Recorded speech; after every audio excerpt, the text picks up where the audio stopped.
تب تو اس ظہر کی نماز کا تعلق صبح کی تعلیم سے ہے، اور اگر ظہر کی نماز کا تعلق صبح کی تعلیم سے ہے تو صبح کی تعلیم سے تعلیم سننے والوں کو فائدہ ہوا ہے، ورنہ اس کو صبح کی تعلیم سے کوئی فائدہ نہیں ہوا۔ بات سمجھ میں آ رہی میرے دوستوں؟ نہیں؟ کیوں بھائی؟ یہ ویسی بات چل رہی ہے، ہم بیٹھے ہوئے ہیں۔ دیکھو عرض کر رہا ہوں، دھیان سے سنو کہ تعلیم کا حلقہ اس کی نماز کو بنانے کے لیے قرآن کے حلقوں میں صرف برکت کے لیے نہیں بیٹھے ہوئے ہیں، برکت تو کہیں گئی نہیں ہے، برکت تو آئے گی، کیونکہ فرشتے ان کے حلقے کو گھیرے ہوئے ہیں، آسمان تک ڈھیر لگا ہوا ہے فرشتوں کا، ایک کے اوپر ایک، ایک کے اوپر ایک، اس حلقے کو گھیرے ہوئے ہیں اپنے پروں سے، یہ تو کہیں نہیں گئے۔ لیکن اس کا موضوع، اس کا مقصد کیا ہے؟ یہ تعلیم کیوں ہو رہی ہے؟ یہ قرآن کے حلقے کیوں ہو رہے ہیں؟ یہ گشت کیوں ہو رہے ہیں؟ کیونکہ اس کا مقصد کیا ہے کہ ہمارے محلے میں 8 گھنٹے ایک ایک آدمی پر محنت کرنے کے عنوان سے پورے محلے میں وہ فضا قائم رہے جو فضا جناب رسول اللہ صلی اللہ علیہ وسلم کی طائف میں اور عکاظ المجنہ کے بازاروں میں اور نمائش گاہوں میں اور مکے میں اور مدینے میں فضا قائم تھی۔ ہم اس فضا کو اپنے یہاں قائم کرنا چاہتے ہیں، اس مقصد کے لیے گشت ہے۔ تو اب یہ کہیں کہ اب اعمال مسجد کا پتہ چلے گا کہ یہ سارے اعمال مسجد ہیں کرنے کے۔ تو میرے دوستوں بزرگوں، جب تک ہم اس کام میں قربانیوں پر نہیں آئیں گے اس وقت تک اعمال مسجد کی تکمیل نہیں ہوگی، اعمال مسجد مکمل نہیں ہوں گے۔ میں اپنی بیوی کا شوہر بعد میں اپنے بچوں کا باپ بعد میں اپنی دکان کا تاجر بعد میں اپنے دفتر کا ملازم بعد میں اپنی زمین کا زمیندار بعد میں سب کچھ بعد میں ہوں۔ سب سے پہلے مجھ پر جناب رسول اللہ صلی اللہ علیہ وسلم کی طرف سے جو ذمہ داری آئی ہے، جو ذمہ داری مجھ پر پڑی ہے، آپ مجھ پر جو ذمہ داری ڈال کر تشریف لے گئے ہیں، وہ میری ذمہ داری ہے کہ ایک ایک آدمی کو میں وہاں لے آؤں جہاں جناب رسول اللہ صلی اللہ علیہ وسلم اس کو بنا کر چھوڑ کر تشریف لے گئے تھے۔ یہ ہر ایک کی ذمہ داری ہے۔ جو کہ کیسی ذمہ داری؟ اللہ اکبر۔ اب مسجد وار جماعت کسے کہتے ہیں؟ جو کہ مسجد وار جماعت یہ دکان وار جماعت نہیں ہے، یہ تجارت وار جماعت نہیں ہے، یہ زراعت وار جماعت نہیں ہے، یہ دفتر وار جماعت نہیں ہے، یہ مسجد وار جماعت ہے۔ مسجد وار جماعت، اس کا ایک ایک عمل مسجد سے متعلق ہوگا، اس کا گشت، اس کی انفرادی دعوت، اس کی اجتماعی دعوت، اس کا ایک ایک عمل، کیونکہ یہ سارا اس کا ہر عمل وہ ہوگا جو مسجد سے متعلق ہے۔ اب بتاؤ، اگر مسجد وار جماعت کا ساتھی 15 گھنٹے دکان پر محنت کر رہا ہے تو یہ دکان کا عمل مسجد کا عمل بنے گا کہ جی ہم تو کپڑا مسجد کی وجہ سے بیچ رہے ہیں اور ہم تو یہ سامان مسجد کے لیے بیچ رہے ہیں؟ کہ بھائی میرے دوستوں بات سمجھ میں آ رہی؟ اب بتاؤ، جو آدمی دکان میں بیٹھ کر مسجد کا نہیں ہے وہ دکان میں بیٹھ کے مسجد والا عمل کر رہا ہوگا کہ کہلانے کو مسجد وار جماعت کے ساتھی ہوں لیکن پورا وقت مسجد میں نہیں لگتا۔ جو کہے مسجد وار جماعت کا ساتھی تو ایسا ہوگا کہ یہ کہیں بھی ہو، یہ دکان میں ہو یا مکان میں ہو، یہ زمیندارے پر ہو یا اپنے دفتر میں ہو، یہ ہر جگہ مسجد وار جماعت کا ساتھی بن کر رہے گا کہ اس کے پاس جو جائے گا، اس کی دکان پر، اس کے مکان پر، اس کے زمیندارے پر، یہ وہاں ہر جگہ اس کو دعوت دے رہا ہوگا۔ مختصر سی بات کہ مسجد وار جماعت کا ساتھی، کیونکہ ہر مسلمان مسجد وار جماعت کے ساتھ لگا ہوا تھا۔ مدینہ منورہ میں کوئی آدمی ایسا نہیں تھا جس کو مسجد وار جماعت سے تعلق نہ ہو، جس کا مسجد کی جماعت سے تعلق نہ ہو، کوئی ایسا نہیں تھا۔ یہ کہیں کہ اکرمہ ابن ابی جہل، ابو جہل کا بیٹا، اسلام لانے سے پہلے اسلام سے بھاگا، ابھی رضی اللہ تعالیٰ عنہ نہیں بنے تھے، اسلام ابھی نہیں لائے تھے، لیکن اسلام سے بھاگے اور بھاگ کر یمن گئے، یمن بھاگنے کا جو ہے ارادہ کیا۔ ارے سن لو بھائی، ادھر دیکھو دھیان سے، یمن کی طرف بھاگے اور بھاگ کر کشتی میں سوار ہوئے اور دریا کے راستے سے یمن کا سفر شروع کر دیا، جو کہ وہاں کشتی چلانے والا ملاح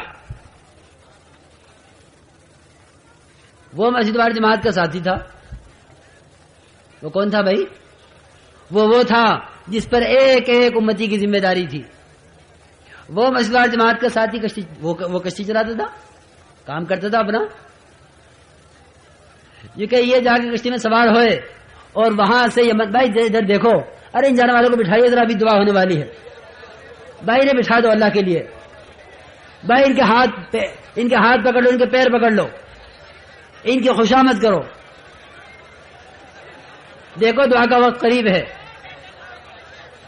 صبح سے کل سے بیٹھے ہوئے ہیں، اب عین وقت جانے لگے، جب کام پورا ہونے لگے. بھائی بٹھائیے ذرا خوشامد کر کے. دیکھو ادب سے، احترام سے، اکرام سے ان کو کام کی اہمیت بتا کے بٹھاؤ.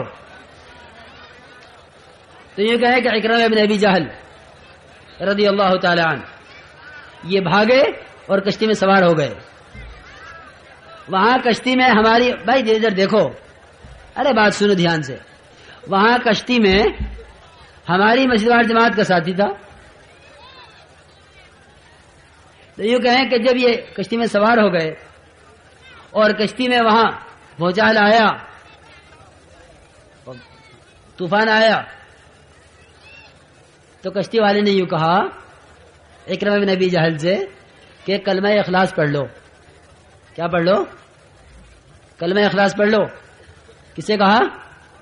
جو بھاگ رہے تھے اسلام سے، کہ اگر یہاں رہا تو محمد صلی اللہ علیہ وسلم میری بوٹیاں کر دیں گے، جان بچا کے بھاگ لو، ورنہ دب کر یہاں اسلام قبول کرنا پڑے گا، یمن جا کے رہیں گے، یہاں نہیں رہنا ہے. اور بیوی پیچھے پیچھے، بیوی تلاش میں نکلی ہوئی کہ خدا کرے میرا شوہر ہاتھ لگ جاوے تو اس کی آخرت بن جاوے. تو یہ کہیں کہ اس نے کہا کشتی والے نے کلمہ پڑھ لو. کیونکہ کیا کلمہ اخلاص؟ نے کہا قل لا الہ الا اللہ، کہ کہہ دے لا الہ الا اللہ کہہ لے. تو اکرمہ نے کہا اسی سے تو بھاگا ہوں میں، اسی سے بھاگ کے نکلا ہوں. تو یہ کہہ رہا کہ یہ پڑھ لے، میں اسی سے بھاگ کر آیا ہوں، میں یہ کیسے پڑھ لوں؟ کہ نا اس کے بغیر نجات نہیں ہے. چنانچہ بیوی نے وہاں سے کپڑا ہلایا کنارے سے، انہوں نے بیوی کو اس کو دیکھا اور یہ کشتی لے کے واپس آئے اور وہاں سے ساتھ ہوئے اور جا کے جناب رسول اللہ صلی اللہ علیہ وسلم کی خدمت میں حاضر ہوئے اور حاضر ہو کر عرض کیا انی مسلم مجاہد مہاجر، انی مسلم مجاہد مہاجر، کہ اے اللہ کے رسول میں اپنے آپ کو آپ کے حوالے کرتا ہوں، میں اپنے آپ کو آپ کے حوالے کرتا ہوں. انی مسلم انی مہاجر، میں خدا کے دین کے تقاضے پر ہر طرف چلنے کے لیے تیار ہوں، میں خدا کے دین کے تقاضے پر ہر تقاضے کو قربان کرنے کے لیے تیار ہوں. انی مسلم مہاجر مجاہد. کس نے دعوت دی ہے؟ کس نے متوجہ کیا ہے؟ کس نے تشکیل کی ہے؟ کون پکڑ کے لایا ہے اکرمہ بن ابی جہل کو؟ جو کشتی چلانے والا ملاح. کس نے دعوت دی ہے؟ کیونکہ ایک کشتی چلانے والے نے. کیوں؟ کہ نبی کے دامن سے تعلق ہے، نبی کے ہاتھ میں ہاتھ دیا ہے، مسجد نبوی سے میرا تعلق ہے. اگر میں خشکی میں نہیں تری میں صحیح وہاں بھی کسی کو ہاتھ سے جانے نہیں دوں گا. اگر ایک آدمی کشتی کے راستے سے، پانی کے راستے سے اسلام سے بچ کر بھاگنا چاہتا ہے نہیں جانے دوں گا. اس کو کرنا پڑانا میری ذمہ داری ہے اور اس کو لا کر آپ کی خدمت پیش کرنا، اس کو پکا سچا مسلمان بنانا، اس کو مسلم مہاجر مجاہد بنانا میری ذمہ داری ہے. اس کو کہتے ہیں مسجد وال جماعت کا ساتھی. اس کو نہیں کہ جب تقاضا ہے تو بغل جھانکنے لگے، ہاں میاں بتاؤ کون تیار ہے، میں تو ابھی آیا ہوں اور میں تو ابھی کر کے نکلا ہوں اور میں نے تو ابھی 3 دن لگے ہیں اور میں تو ابھی چلے سے آگے بیٹھا ہوں، میاں ذرا سکون لینے دیا کرو. نہیں، جب مقصد بن جایا کرتا ہے، جب کام سامنے ہوا کرتا ہے، جب تقاضے پر قدم اٹھانے کی عادت بن جاتی ہے، تقاضے پر قدم اٹھاؤ. حنظلہ غسیل ملائکہ بنے ہیں. یہ رتبہ، یہ اکرام خدا کی طرف سے، خدا کی قسم ہوا ہی صرف اس بنیاد پر ہے کہ تقاضے پر قدم اٹھانا سیکھا تھا. اگر غسل کر کے نکلتے گھر سے تو یہ غسیل ملائکہ نہ بنتے. غسیل ملائکہ بنے اس بنیاد پر ہیں. تم جس طرح ہمارے تقاضے پر قدم اٹھاؤ گے ہم تمہیں وہ اکرام دیں گے، وہ اکرام دیں گے کہ سارے کے سارے اوس والے، سارے قبیلہ اوس والے یہ فخر کریں گے کہ ہمارے درمیان وہ آدمی بھی ہے، ہمارے درمیان وہ آدمی بھی ہے جس نے جس کو ملائکہ نے غسل دیا ہے، تمہارے پاس نہیں وہ آدمی، ہمارے پاس وہ آدمی ہے، ہمارے پاس وہ آدمی ہے جس کی لاش کو تمام شہر کی مکھیوں نے جو ہے ان کی حفاظت کی ہے، کیونکہ یہ سارے کے سارے اکرام اور یہ اعزاز خدا کی طرف سے تقاضوں پر قدم اٹھانے سے ملتے ہیں۔ اس لیے ارادے کر لو، نیتیں کر لو، جو یہاں آیا ہے جلسے میں شریک ہونے کے لیے، بات سننے کے لیے یا دعا میں شرکت کرنے کے لیے، سب طے کر لیں اس بات کو کہ اس کام کو اپنی زندگی کا مقصد بنا کر جینا ہے۔ خدا کی قسم کھا کر عرض کرتا ہوں کہ جو دنیا میں جیے اس کام کو مقصد بنا کر نہ جیے، کیونکہ اس کو جینے کا حق کیا ہے؟ جو نبی کے مقصد کو اپنا مقصد بنا کر نہ رہے کہ تبلیغ والے کون تبلیغ والے ہیں؟ کیونکہ ہر امتی تبلیغ والا ہے۔ سب سے کہا تھا وہاں حجۃ الوداع میں، سب سے کہا تھا کہ تم میں سے جتنے حاضر ہیں غائب کو پیغام پہنچا دیں۔ نہ غائب والے 100 آدمی تھے اور نہ حاضر کو 100 آدمیوں سے کہا تھا، 100% سے کہا تھا، 100% تک پہنچانے کے لیے کہا تھا، 100% سے کہا تھا اور 100% کو پہنچانے کے لیے کہا تھا۔ یہ نہیں کہا تھا کہ میں اپنے 1.25 لاکھ صحابہ میں سے 10 سے کہتا ہوں کہ 1000 کو پہنچا دیں، یا 500 سے کہتا ہوں کہ 5000 کو پہنچا دیں۔ سب سے کہا تھا، سب کو پہنچانے کے لیے کہا تھا۔ یہ اس امت کا مقصد ہے۔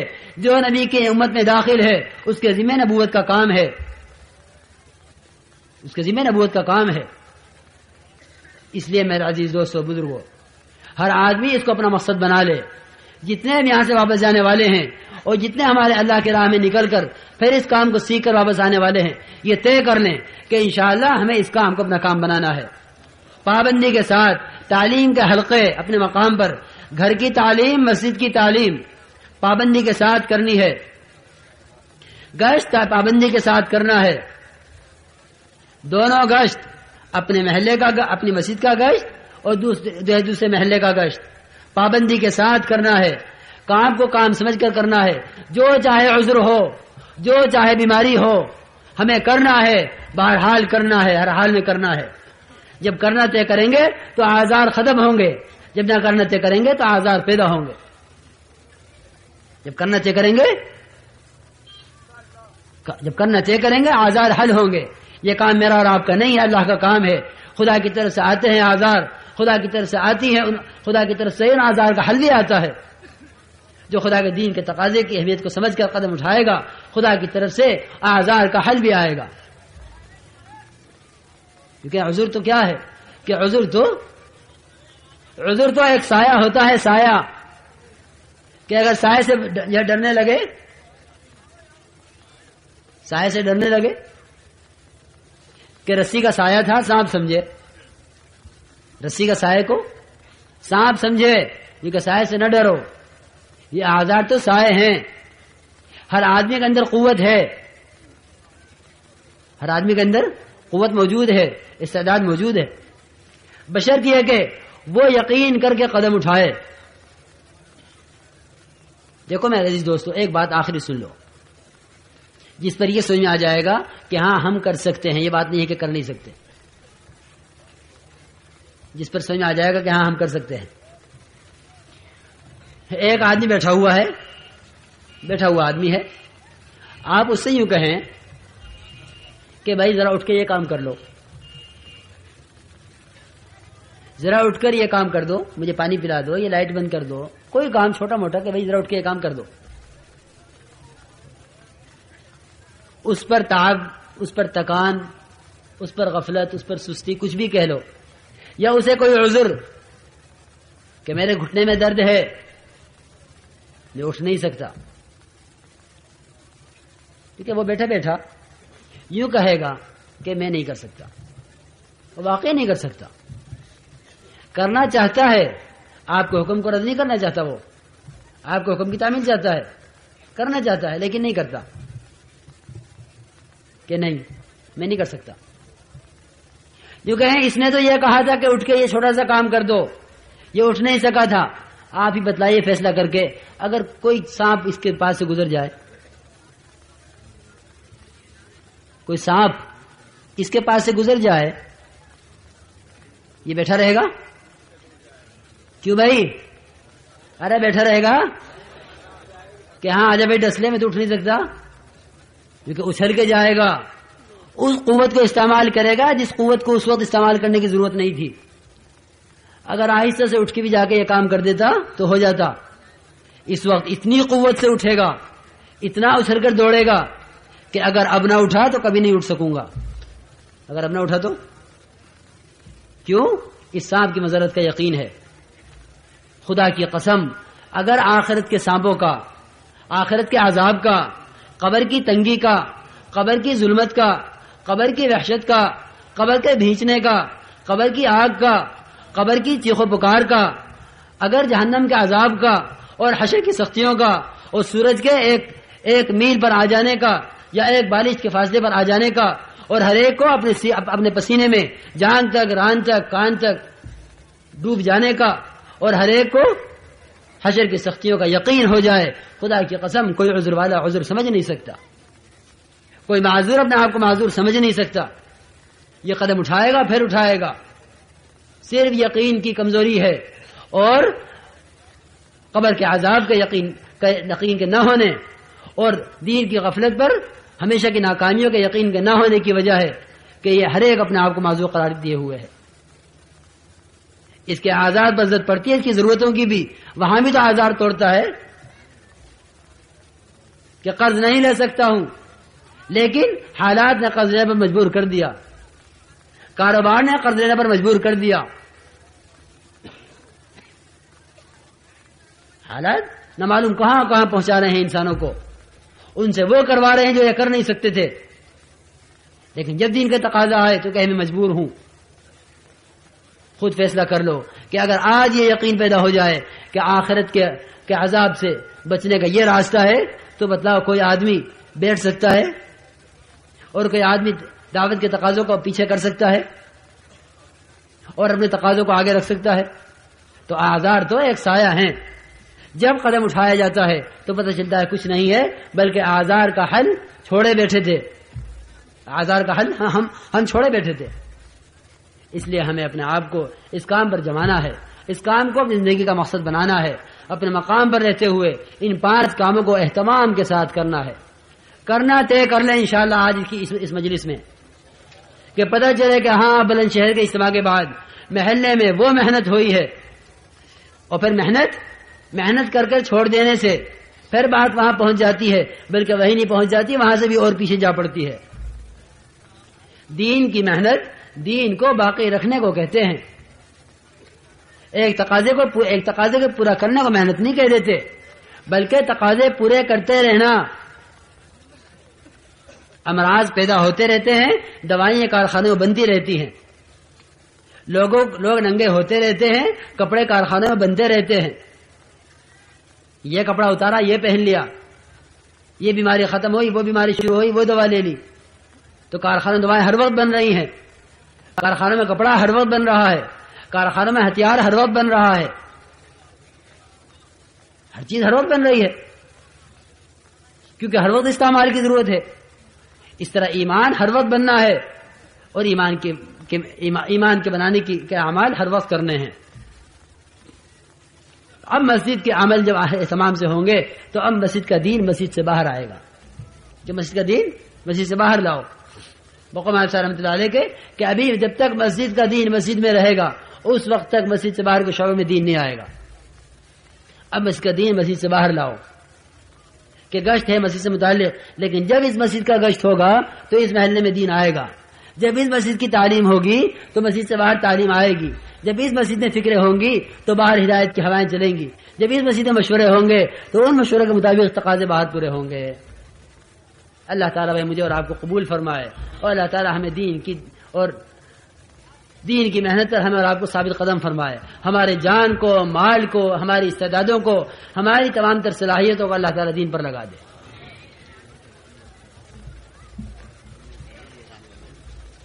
یہ اچھا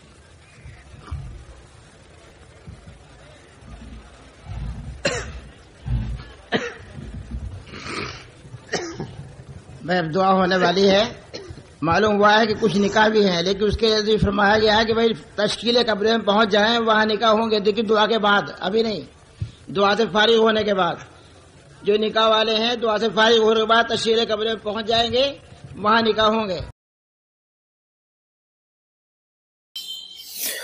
پیارے دوستو، جیسے آپ نے بیان سنا، پورا مکمل بیان آ گیا، روانگی کا آداب آ گئے، ایمان کی صفت آ گئی، نماز اور جو ہے ہر چیز حضرت جی نے اس پورے بیان میں بتا دی۔ یہ بلند شہر کا اجتماع تھا، آئی تھنک، جہاں تک میں سمجھتا ہوں، کیونکہ میں اس میں موجود نہیں تھا، بہت دور ہے ہمارے یہاں سے، تو یہ بہت قیمتی باتیں آپ کے سامنے آ گئیں۔ اب ہمارا کام ہے جس طرح حضرت جی نے ہمیں بتایا اس طرح کریں، جس طرح کرنے کو کہا گیا اس طرح کریں۔